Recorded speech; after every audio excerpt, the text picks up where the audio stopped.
Well, hello, free people of the Rocky Mountain region. My name is Brandon, and welcome to this Free State Colorado interview. Today, I'm joined by Cory Gaines, must-read author of the Colorado Accountability Project. Well, Cory, I hope you are well, and thank you for joining me today. Yeah, thanks for having me on, and thanks for the kind words about must read. I appreciate it. Well, Cory, this is a very interesting discussion. I'm really interested to learn more about what you've discovered in your research into public media. But as we know, public media has been scrutinized under this current and presidential administration, and cuts have been threatened at the federal level. Now, here in Colorado, public media has been a vocal opponent of these cuts to their taxpayer funding. But as you've written about, there's more to the story about how they get their money. Yeah, yeah. Media and things like that has been a big interest, and I write about media a lot, both for my own Substack and for Complete.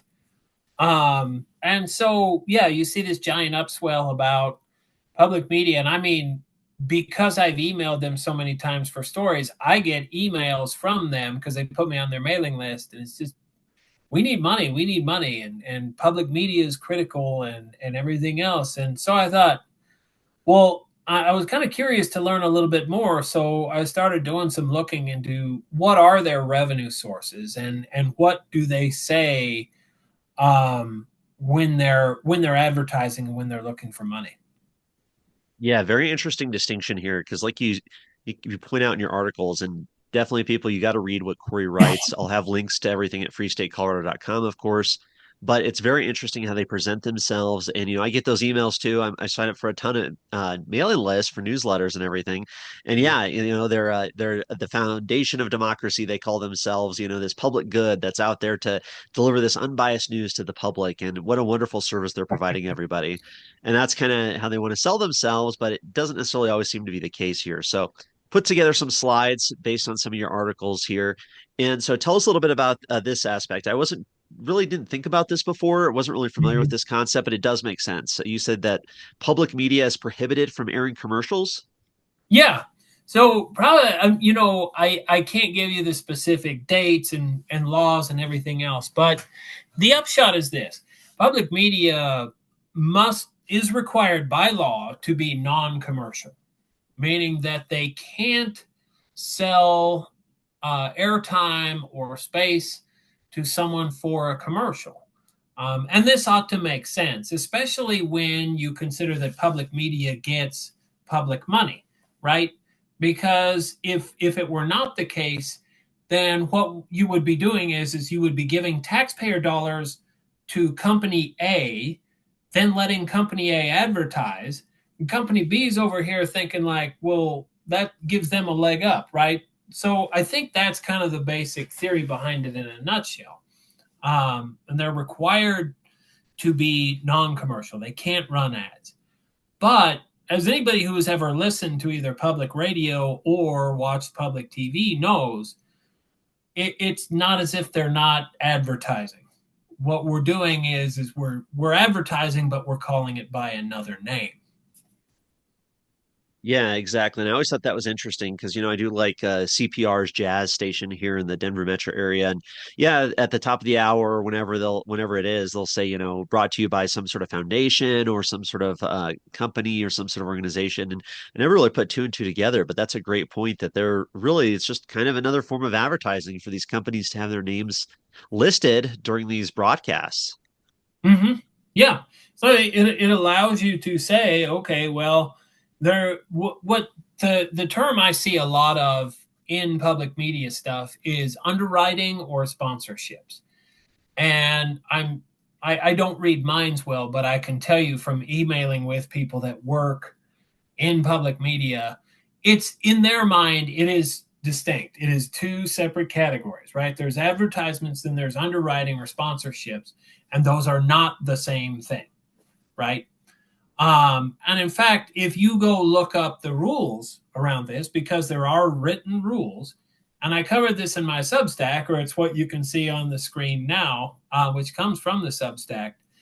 The distinction is one of I don't remember all the rules off the top of my head. You can read them on the screen, but in essence, what they're saying is like it's not a direct call to action. Number one, like you would see in an advertisement, like go out and buy it today. right? So there's never any direct call to action. That would be forbidden. You also cannot, you can't tout a product or compare it to somebody else's, for example. You can't say that, ours is the best and Joe's hamburgers are the worst, right? Like ours is better than Joe's. And so what you'll get often is when you listen to these ads, and if you ever have, next time you hear one, pay careful attention to what's said and what's not said, because oftentimes it'll be like, Fidelity Invest, this hour was underwritten by Fidelity Investments. Fidelity Investments is a fiduciary and produces products that do this, this, and this. And that's it. Right. No things that make it, quote, an advertisement. But as I wrote in the Substack, the the distinction here is, like I said, I mean, I think the expression is it's a difference without a distinction without a difference. Like, you can put whatever you want on the label of the can, but it's still got soup inside it, right? So, Yeah, I thought that was interesting. And yeah, I love your screenshots, and that's something you do such a great job at on your Substack. Is you have these screenshots, you have everything documented, you always have links, so it's great for people to do their own research to dig in further here. But yeah, I thought it was so interesting. That's they say sponsor messages may not include overly promotional or commercial language. So what is that overly? Well, like you said, they do give some examples of that, but yeah, right, it's pretty similar, right? To say, yeah, we're going to describe a quality or feature of a product or service. It just can't be overly promotional. So, kind of right. a thin line there. It's still a form of advertising, folks. It's still a form of marketing, but yeah, underwriting and sponsorship is kind of a way to get around this, almost like a loophole in a way to get Yeah. around this prohibition Well, on publicly funded entities. Yeah. and another thing left unsaid there is that who gets to decide? And I can tell you, as someone who has tried, I have actively tried both with coverage like at CPR and in other places. The idea that there's anybody watching or that there would be any sort of accountability, like the way that it gets funded is Congress gives money to CPB, which is a private nonprofit corporation. CPB then gives grants to public media. Trying to get accountability from CPB, Corporation for Public Broadcasting, is a joke. They don't have any, like, there's a message board where you can go put a post up. Yeah, great. And then for the 5 people that read it, they might agree, right? I think you contact your local stations, and if you had a gripe, and the local stations, miracle of miracles, the local stations and the national stations both, and I'll have more posts on this stuff in the coming weeks here, like they don't care. They never do anything wrong. If you've ever emailed to them and had some sort of concern about something they've done, it's a miracle. They never have done anything wrong. So like, not only is there this, but like, if you think that there's somebody watching or that there would be some apparatus or some way you could go there and say, hey, this is not okay, and that something would change, yeah, forget that. Yeah, I cut out this little clipping, this little quote from your Substack here, and you have some great turns of phrases, but I really like this. I'll read this here. The rules about public media taking advertising make sense. If public media is supposed to be non-commercial, if public media is supposed to be supposed to be of the people, if they are to have credibility in their notion of being a public good, and if we fund them with tax dollars, they have no business running ads for private entities, right? Who couldn't agree with that? Then I love this here. Me. The distinction. Oh, sorry, go ahead. No, go ahead. Yeah. I love this part here. The distinction between an ad and what public media does is the dumbest of fictions, however. The idea that something only becomes an ad when you tell someone they should buy your product is one of those fig leaves they're using to make themselves feel better. Yeah, pretty much. I mean, it's just like, yeah, we're just going to kind of cover it up, and everybody knows what's going on. Everybody knows what's underneath, but hey, I've got a covering on it, so it's all right. You know. Yeah, wink, wink, nudge, nudge. It's not an ad. Then you go to a baseball game, and there you go. You see the names of these banks and these companies and everything listed. I mean, hey, that they're considering that advertising. You know what I mean? Marketing. Not that Right. they're sponsored or underwritten by these these entities out there. So not much of a distinction there. Exactly. I mean, they're not touting a product or overly pushing it, you know. It's just the names on the billboard, but that's an ad. This stuff wouldn't be. It's just it's a joke if you ask me. But again, good luck trying to get any accountability because nobody cares and nobody's watching. Well, I really like on your Substack how you point out as well that not only is the federal government funding so much of this public media, as you explained earlier, but also our state government. That's so frustrating for me because, we work so hard here in Colorado. People are working their butts off just to make ends meet because our cost of living is so high. We're not an affordable state, especially anywhere in the Denver metro No. area. It's really expensive. It's hard to live. People are working two jobs. Both husband and wife are working full time, maybe getting a side job just to make ends meet. I mean, it's crazy. And then here we Mhm. have our state government giving our hard-earned taxpayer money to Rocky Mountain PBS and Colorado Public Television. And this is from your Substack there. Again, links at freestatecolorado.com. But from 2015 to present, we have spent $1.7 million on Rocky Mountain PBS and $60,000 on Colorado Public Television. From 2020 to present, we spent $27,000 on K and UNC. I mean, that's just crazy, Cory. Yeah. It's so the state has this budget tool which is basically Transparency Online Project, something akin to that. I forget. It's TOPS, TOPS.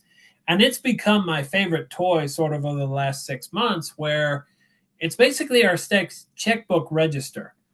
Um, and for you youngins out there that don't remember checkbooks or never had one, it's like, okay, so you got the checkbook and then you got the paper part up here at the top where you keep track of all your transactions. It's that, and it's online.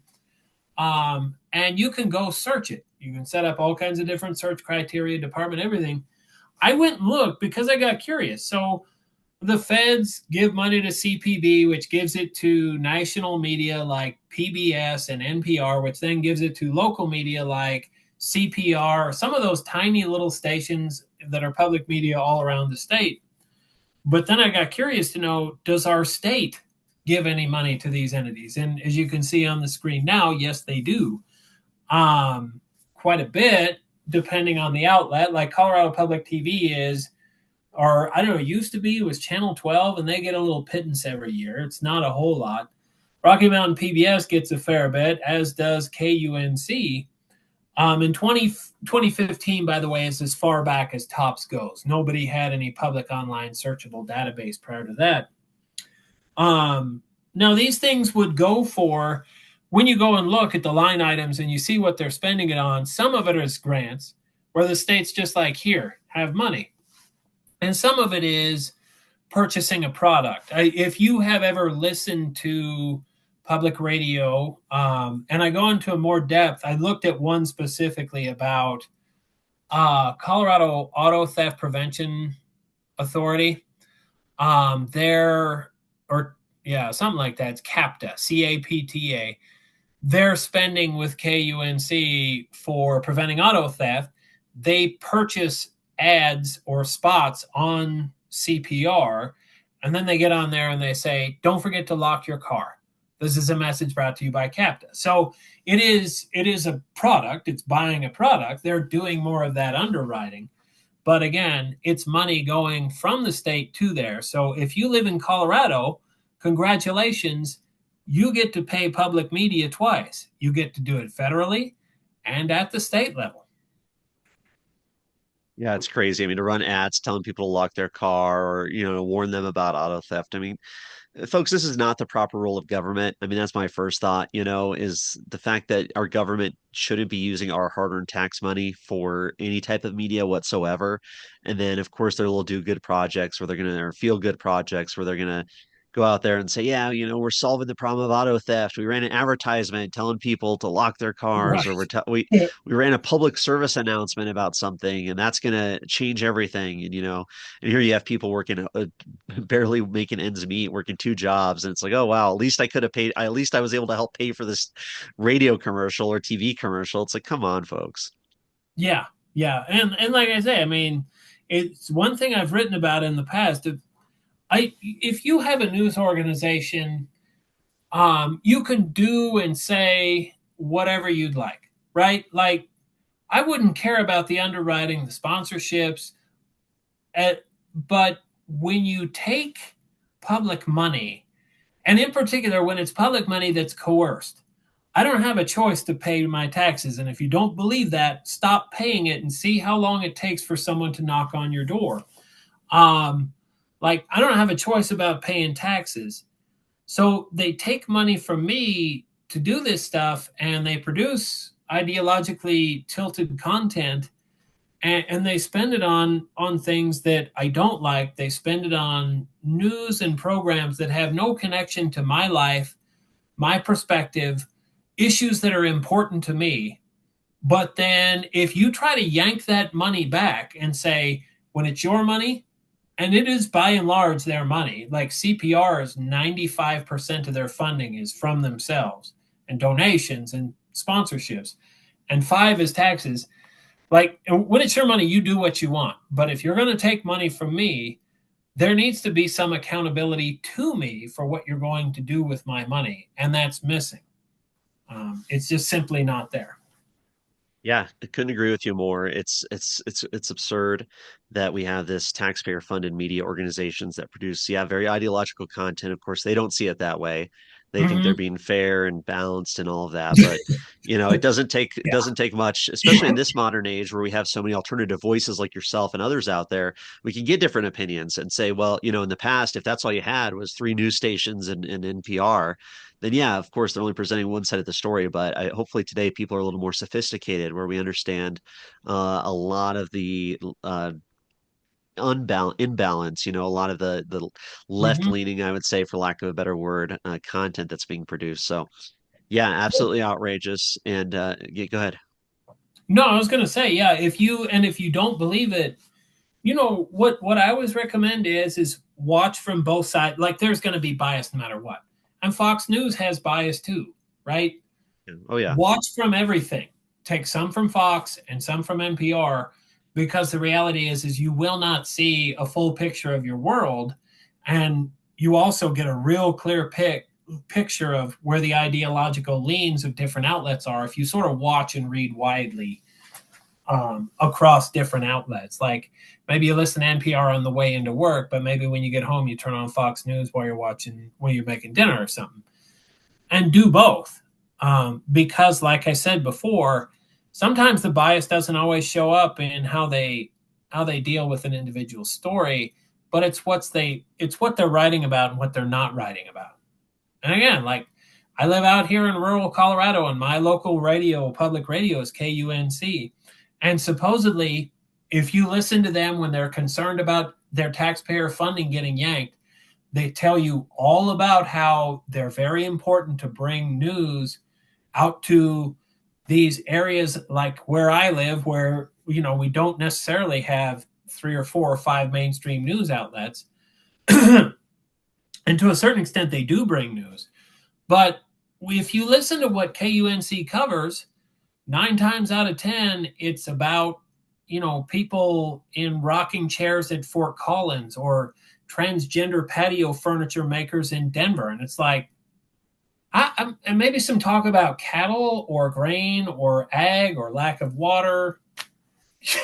you know, I don't Right. know. It's just, if they're saying that they're bringing news that matters to me, they're bringing news and they're ignoring a whole ton of other stuff that matters to me. Well, and especially, I keep thinking about, go back to this other slide.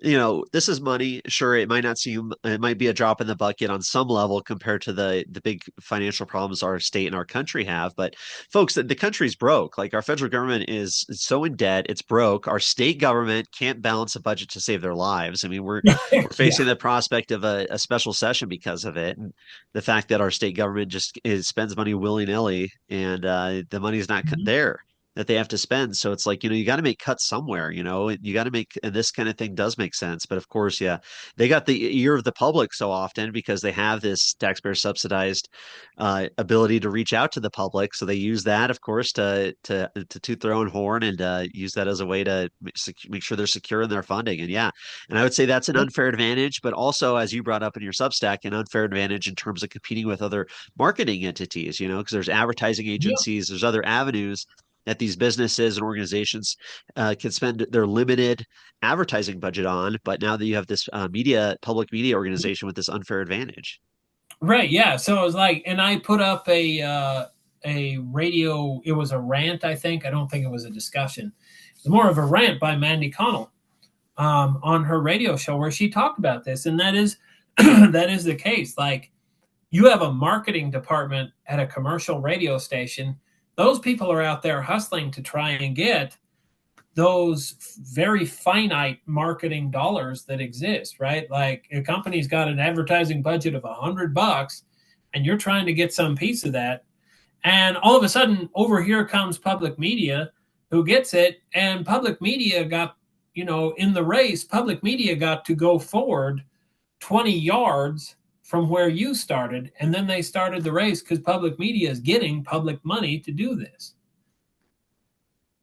Yeah, I mean, it makes perfect sense of why it would not be allowed to have advertising for these public entities and supposedly for the public good, because then you do introduce bias. You can't help it. I mean, that's kind of how things work. You give certain amount of money, and of course, you got to think where your money is coming from and how you're going to report on different avenues there as well. But I love this that you just published at the time of recording of this video, and this is a great screenshot here from how CPR sells themselves. Can you tell us a little bit about this? Yeah, I had to laugh. So, a lot of times when I'm researching and when I'm writing something, I'll see something that'll come up, or I'll email somebody and they'll send something, and I'm like, this part I'm going to use for the thing I actually wrote them about, but this little nibble here, I'm going to put that in my pocket for later. And this was one of them. And it was just this weird mismatch between how CPR sells themselves to potential underwriters or sponsors or advertisers, whatever words you want to use, versus what they say when they're begging for money, number one, and when they're worried about losing their taxpayer money. The two simply just do not connect with each other. And as you can see there on the screen, CPR, when they're trying to get an advertiser to come and advertise with them, CPR says, our audience is, 72% of them. They're well educated. They've got college degrees or higher. They're affluent. I forget the number. Maybe it was 100K or something like that. Like, the house's income is high. And then these are engaged. They didn't use this word. This is the word I thought of, but like self-actualized decision makers who take charge and are ready to buy, right? All the things that if I owned a company and I was, say, for example, I was selling, like, this is a common public media advertiser. If I was selling river cruises in Europe, right? So you got like a bunch of wealthy, older, well-educated people who want to go to Europe and get on a boat and go down the Danube and see the sights and everything else, and they have the money to do that. Hey, if I'm that person, yeah, I want to be over here at public media because that's who's watching public media, right? But then if you then go look at what public media says when they are about to lose their taxpayer money, or when they say how important they are and how critical they are, it's all about how their audience, like, they're the only game in town, and the local audience, there may not be other media outlets. And if it weren't for them, you'd have these poor, benighted, rudderless souls meandering, just a mass of humanity meandering around in the wilderness, bereft of knowledge, unable to figure anything out. And I'm sitting here thinking as I was reading this, like, so are we talking about, is this the same wealthy, well-educated decision makers that would be left out in the dark without you? Or are you talking about this 72% of people is funding the rest of these poor, ignorant souls who can't manage to make it if you're not here? Like, it's just like, this does not match up. Somebody is not being truthful with somebody here. Oh, it's hilarious. Yeah, exactly. And you see the CPR or NPR stuff, and they go, "Oh, these people are underserved. It's this news media desert. They're not getting this information." Like you said, these people have no other way to understand what's happening in the world except through public media. And then, yeah, Right. and then they turn around, talk to a different audience. Well, hey, 72% of our audience is making over $100,000 a year. 78% of them have a college degree or higher. They're the well-educated decision makers with purchasing power to act on your messages. And it's like, yeah, that's funny. What a 180 Right. degree switch from how they talk to the public. And it's politics, right? It's like what politicians Yeah. do too. It's like that famous little Robin Hood meme. I don't know if you've seen that from the Disney cartoon where he's holding out the little he's got the glasses on, he's blind, holding out the Oh, cup for coins, give me a poor guy. And then he turns around and it's this wealthy guy kind of thing. It's the same kind of thing. People are playing both sides of the coin here to try and take advantage of everything. Yeah. And these people deserve scrutiny. I'm glad you're doing it. I'm glad that people are keeping eyes on our public media organizations. And hopefully now with this, where we're at the federal level, we might see some changes. And yeah, these organizations, I mean, it's not the proper role of government. I can't see that at all. So I think they deserve the scrutiny, and I think they deserve to, survive on their own as a nonprofit news source, like so many others already exist out there. They don't necessarily need taxpayer money if they're providing a good service to society. So I would agree. I mean, I grew up on PBS. Our mom never allowed us to have cable. And so, I watched a ton of PBS. I would still watch some of the shows now if I could manage to get broadcast TV out here. And I don't, they have whatever perspective they have, just like any other news source, and they're welcome to it. But again, like you said, when you take public money, you should be accountable to the people who had no choice in giving that money to you. And they do deserve scrutiny because they are taking your money involuntarily and they're using it for things that you might not necessarily agree with. well said, for sure, for sure. And I just can't encourage people enough to read your Colorado Accountability Project Substack. I'll have links to the specific articles we talked about at freestatecolorado.com, but just subscribe to Cory's Substack. You can search Cory Gaines, Colorado Accountability Project, and it should come right up. So, any Yep. final thoughts on this subject, Cory? Yeah, no, I mean just stay with it, stay plugged in on it. My hope is I don't know the law. I'm not a lawyer. I don't think that the way Trump is going about it is ultimately going to be successful because I think the way that the funding was created means that the president can't just unilaterally change it. Um, but I hope this discussion continues because, I don't want PBS to go away. I just don't want them taking my tax money to do what they're doing right now. And I would like to see their public funding yanked, and then they can make up that extra 5% or whatever else it is. And like I say, I mean, I'm out here in a one of these news deserts that they talk about, and I manage just fine. So, Yeah, and not to beat a dead horse here, but yeah, if 95% of their money comes from private sources or non-governmental, non-taxpayer sources, I mean, it seems to me that they should be able to survive, make some trim cuts like everybody else has to. Businesses are suffering a lot these days. Communities, people, households are making cuts, and if it's only mhm. 5% of their budget, like they claim, then but as we talked about in a previous video, some of that other money probably comes through nonprofits and some dark, quote unquote, dark money organizations that may be taxpayer money to begin with anyway. So Yeah. encourage people to check out our other videos there. But really appreciate your time, Cory. I Yeah. look forward to talking to you again soon. Thank you. Yeah. And stay tuned if you're wondering about some of that money getting funneled there. I've got something coming up on Rose Community Foundation. It's going to be a whole series because, man, they are deep in everything, including media. So, Nice. Looking forward to that. Yeah, I covered a little bit on the Rose Community Foundation last year with some of the nonprofits that were helping with the illegal immigration, all these illegal immigration problems that were in Aurora last year, with those apartments and the TDA Venezuelan gang. And of course, some of that money for some of those nonprofits that were housing those Venezuelan gangs came from the Rose Community Foundation. So, yeah, important stuff to pay attention to. So, appreciate all your work, sir. thank you. Have a good afternoon. All right, take care.